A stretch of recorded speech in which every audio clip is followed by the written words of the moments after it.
결혼한 지 3년 조금 넘었고 셋을 낸 아이가 있습니다.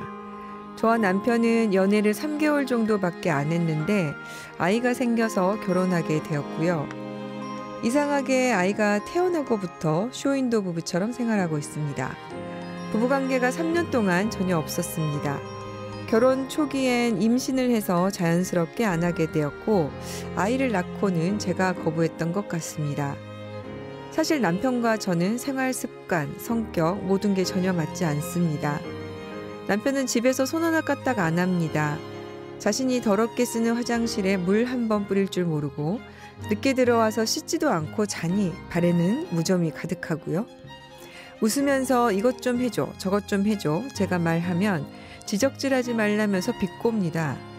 매사에 자격지심, 비꼬기, 욱하기가 생활화되어 있는 사람입니다. 매사 이렇게 맞지 않으니 부부관계가 될 수가 없죠. 심지어 남편은 생활비를 주지 않았습니다. 그동안 모두 제가 벌어서 감당했고 가끔 돈이 부족해서 얼마 달라고 하면 몇백 준 적 있는데 모든 생활비를 제가 부담했습니다. 이제는 더 이상 남편과 싸우기 싫고 말도 섞기 싫습니다. 이혼을 하겠다고 했더니 남편이 돌연 아이를 걸고 넘어집니다. 성관계를 거부하고 아내로서 역할을 안 한 제 잘못이 크다면서요. 아이를 자기가 키우겠다는데요. 이건 이혼을 안 하겠단 말이죠. 아이를 이런 남자에게 맡길 수 없습니다. 저는 어떻게 해야 할까요?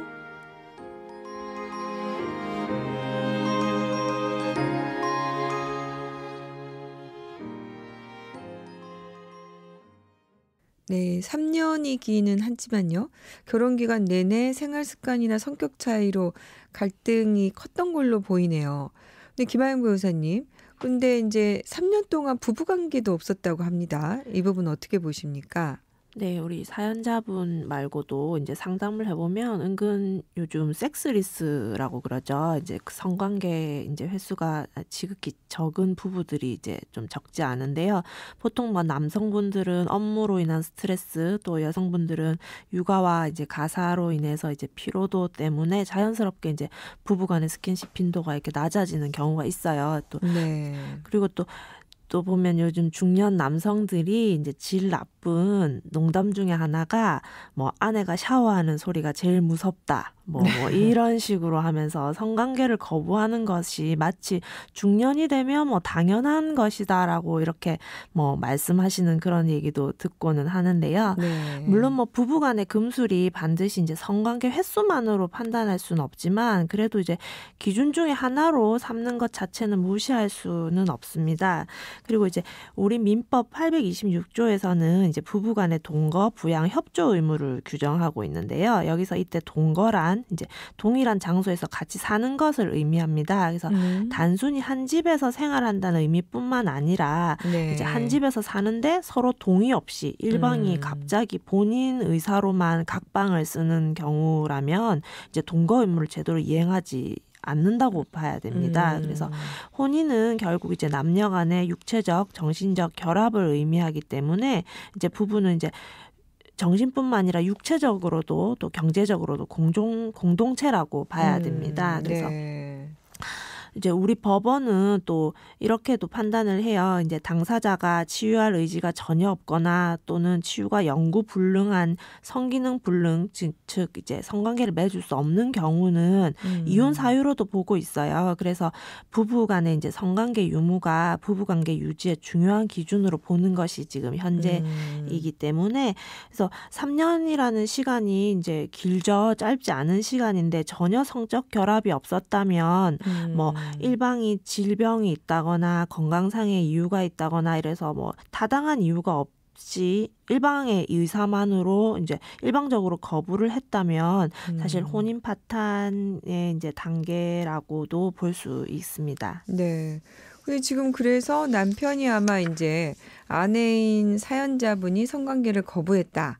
그래서 이제 이걸로 유책 배우자라고 지금 그렇게 대응을 하는 것 같은데, 실제로 어떻습니까? 지금 이 사연을 보면 뭐 정확히 다 나와 있진 않지만, 성관계를 거부했던 것 같습니다. 이런 거 보니까.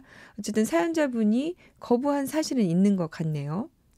네, 이제 성관계라는 것이 이제 지극히 이제 내밀한 이제 개인의 자유의 영역입니다. 그래서 설령 부부라고 하더라도 어떠한 경우에도 일방이 요구하면 다른 배우자가 성관계를 맺어야 된다. 이렇게는 또 보기는 어렵죠. 이제 네. 또 개인의 인격을 이제 침해하는 측면도 있기 때문에 그리고 네. 또 우리 판례는 그렇게도 보고 있어요. 부부 사이에서 강제적으로 성관계를 맺을 때는 이제 이런 성폭행으로도 판단을 하고 있기 때문에 네. 뭐 어떠한 상황에서도 반드시 성관계를 해야 된다. 이렇게 책임이 있다. 이렇게 판단하기는 어렵고요. 이제 요 사례에서 이제 부부 간의 사이에서 갈등 관계가 있었고 또 남편이 이제 아내분에게 성관계를 어떠한 분위기에서 어떠한 형태로 요구를 했고 또 성관계를 맺기에는 서로 이제 갈등 사항도 있었고 이런 경우를 전반적으로 판단을 해봐야 됩니다. 그래서 네.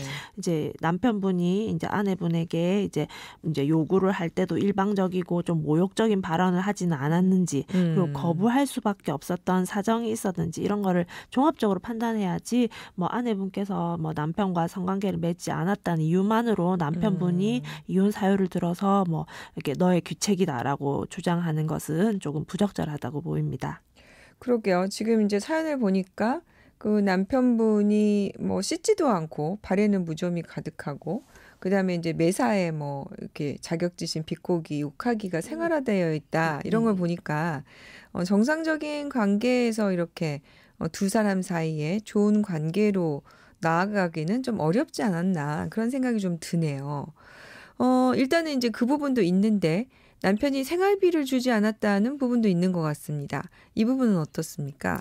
네, 우리 민법에서는 826조에서 부부가 아까 이제 동거 의무 설명을 드렸는데 하면서 서로 부양하고 협조해야 된다라고 규정을 하고 있어요. 그래서 이제 부부는 평생 이제 함께 살면서 서로 부양하고 서로 도와야 한다는 의미인데요. 네. 이때 부부 간의 부양 의무는 이제 1차적 부양 의무라고 합니다. 그래서 한쪽 당사자가 돈이 이제 여유가 있어서 상대방을 돌봐준다라는 것이 아니라 상황의 여부와 관계없이 본인이 가능한 범위에서 무조건적으로 상대방을 경제적으로 보살펴야 하는 의무가 있습니다. 그래서 요 범위는 이제 833조에서 규정하고 있는데요. 이제 부부의 공동 생활에 필요한 비용은 당사자 간에 이제 특별한 약정이 없으면 부부가 공동으로 부담한다고 하고 있기 때문에 네. 이렇게 아이를 키우고 이제 세 식구 뭐 생활비에 있어서 남편이 경제적 능력이 없는 것도 아니고 직장 생활을 하면서도 이제 아내가 경제적 능력이 있다는 이유로 생활비를 주지 않고 이런 식으로 하는 것은 이제 법적으로 정해져 있는 의무를 이제 저버린 거죠. 그래서 네. 오히려 남편에게 이제 유책 사유가 있어 보입니다. 그렇게 판단을 네. 할 수가 있겠습니다. 지금 그래서 이제 남편이 이혼을 안 하겠다고 한다면 이제 소송에 나아갈 수밖에 없을 텐데요. 양육권도 좀 주장하시는 것 같아요. 자, 사연자분은 이제 이혼 소송에 나아갈 수밖에 없을 것 같은데 남편이 양육권을 주장하는 것 같습니다. 아이에 대한 양육권은 어떻게 될까요? 네, 이제 지금 사연자분 아기가 셋돌이라면 아직 많이 어린 나이죠. 그래서 엄마의 세밀한 보살핌이 필요할 거고 또 사연자분 남편의 성격이나 생활 태도로 보면 좀 위생관념도 문제가 있어 보이시고 생활 태도도 좀 게을러요. 그래서 혼인 중에도 육아에 적극적으로 참여하신 것 같아 보이지는 않습니다. 그래서 이혼 소송에서 이제 양육권이 누구에게 돌아갈지 판단할 때는 이제 혼인 중에 주 양육자는 누구였는지, 아이의 유대 관계는 누구와 더 깊었는지, 그리고 또 이혼 후에 이제 어떻게 양육을 할 건지 또 도와줄 보조 양육자는 누구인지 이런 부분은 종합적으로 판단을 합니다. 그래서 아이의 복리가 최우선 되도록 판단을 하고 있기 때문에 뭐 남편이 주장을 한다고 해서 뭐 아내 엄마가 뭐 불리하다거나 이렇게 판단되지는 않고 뭐 얼마든지 지금 주 양육을 하고 계신 측면이 있기 때문에 양육권을 뭐 주장을 함에 있어서도 특별히 뭐 불리한 점은 없다고 보입니다. 네, 오늘 갈등을 겪고 있는 사안이었는데요. 김하영 변호사님 도움 말씀 감사합니다. 네, 감사합니다. 양소영 변호사의 상담소 양담소는 내일 또 문을 엽니다. 끝곡 페이지에 미안해요 들려드릴게요. 양소영이었습니다.